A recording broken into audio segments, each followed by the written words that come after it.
Elon Musk says SpaceX's Starship will reach orbit this year on the road to Mars. When Elon Musk says that something will happen soon, you better believe it's because the man is pretty strict on timelines, and this isn't some personal milestone that he has set out to achieve. Instead, it's the plan for SpaceX's Starship. With the Starship poised to make a giant leap this year, Musk says that this year will be the one when the Starship goes to reach orbit on its journey to Mars. The Starship. The Starship has already gotten rave reviews because it's a rocket that could rewrite history, since it's one of the biggest things that could assist us in making the Mars expedition a success. Prototypes of the Starship have managed to take a handful of low-altitude hops off the surface of the Earth so far, but the final build of the Starship hopes to get its fine set of wings shortly, as per Musk.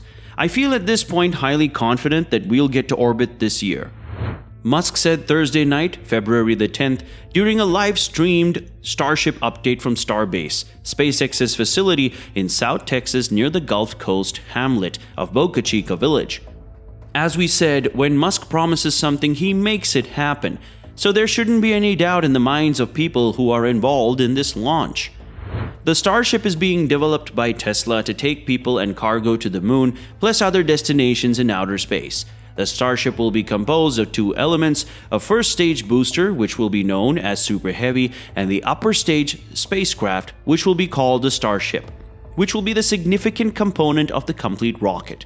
When this rocket is fully stacked, it towers about 390 feet above the ground. That is way taller than any other rocket that has ever been built.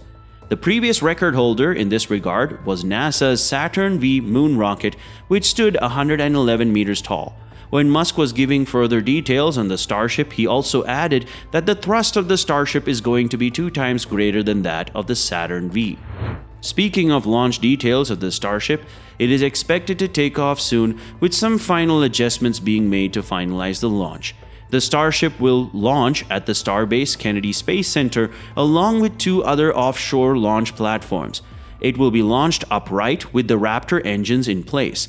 These Raptor engines will elevate the level at which the flight is going to take place. Once the Super Heavy separates from the Starship, the spacecraft will fire 3 Raptor vacuum and 3 sea-level engines, which will help insert the Starship into the orbit. The booster will then be able to control the descent of the Starship using its 4 grid fins. This will help target the tower arms of the launch tower. Once the mission comes to a close and the Starship deorbits, it will enter the atmosphere. From here, it will be protected using a series of hexagonal heat shield tiles, and this spacecraft will then glide towards the landing site, as it will use its flaps to control the spacecraft. Cost saving. Both the Super Heavy and the Starship are designed to be reusable because they will allow for massive cost saving in the entire process, as Musk and SpaceX revolutionize the way we look at space and travel exploration. If things go forward as planned, each Starship will be capable of launching from the surface of the Earth after every 6 hours, and every Super Heavy is going to be able to do the same after every hour. According to Musk, this is for missions that will be able to deliver up to 150 tons of payload to orbit. These flight times would carry on repeatedly because of their low development cost. This breakthrough of savings cost in these projects is going to help massively. It may be a little as a few $1 million per flight, maybe even as low as $1 million per flight, said Musk. These are crazy low numbers by space standards. We believe you, Elon. We do. If the Starship somehow manages to get close to this cost and numbers, then the colonization of Mars could become a real possibility very soon. The main goals are to carry out this project with lesser finances, and Musk has estimated that around 1 million tons of material will be needed to be transported over to Mars, to make sure that our race can sustain itself. Starship is capable of doing that, Musk said, and I think we should try to do that as soon as we can. The window of opportunity may be open for a long time, and I hope it is, but it may also be open for a short time. If Musk thinks something like this can be done, then he will probably be looking to make it happen soon, because his ultimate goal is the colonization of Mars. After all, the people of Earth are too much for it. The new Raptor engine from SpaceX powers Super Heavy and Starship. The Raptor was designed by keeping in mind the red planet. The engine burns liquid oxygen, methane, and fuels sourced on the red planet, as per Musk. But before the entire journey of the Starship reaches Mars, it's going to go to the moon. In April 2021, NASA selected Starship as the first crewed lander for the Artemis Moon Exploration Program. The Starship will put the NASA astronauts down on the moon on the Artemis 3 mission, expected to depart in 2025 or somewhere during this timeline. Launch sites and more. In the Feb 10th presentation, Musk gave the most in-depth details of the Starship yet.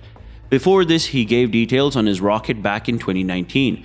For instance, in the second section above, we talked about the Raptor engines. The Super Heavy will have 33 Raptor engines in the future, while the previous number was 29. The final build of the Starship has some Raptor engine additions and boosted from 6 to 9, so that it's going to have a massive contribution in the final flight of the Starship. Musk spoke in front of the fully stacked Starship fixed on the platform. The Starship will perform its first orbital test flight, which is a duo known as Booster 4 and Ship 20. SpaceX will aim to have the vehicle ready to fly around the time the Federal Aviation Administration, or the FAA, completes its inspection of the Starbase, which is expected to happen until the end of the month. This is the only hurdle SpaceX faces because the FAA told SpaceX that they would inspect their launch site to see how much the surrounding environment will be affected when the launch does take place. Musk isn't that worried because he doesn't expect the FAA to make such a fuss even in this matter. There would be a lengthy statement from the FAA that will have all the environmental impacts in there. Musk is hopeful that the situation will be resolved soon and that things will go in SpaceX's favor. So it's a matter of time before SpaceX and the Starship are given the green light to carry this mission out.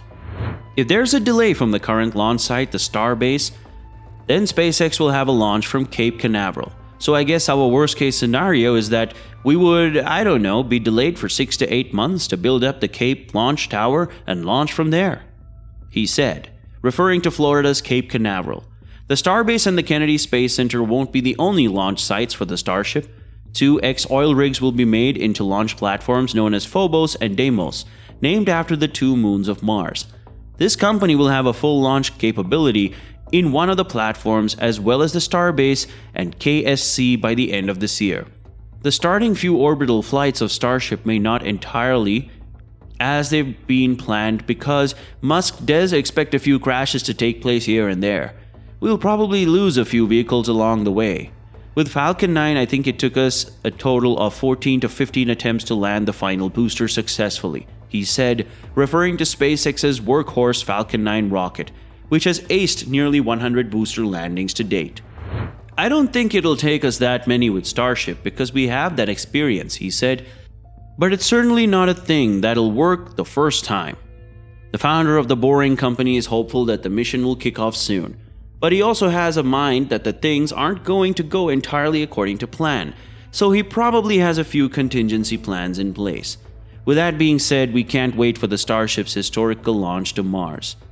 That's all we have in today's video. Make sure to subscribe to the channel and drop a thumbs up on this video to get us your recommendation. See you soon in another video.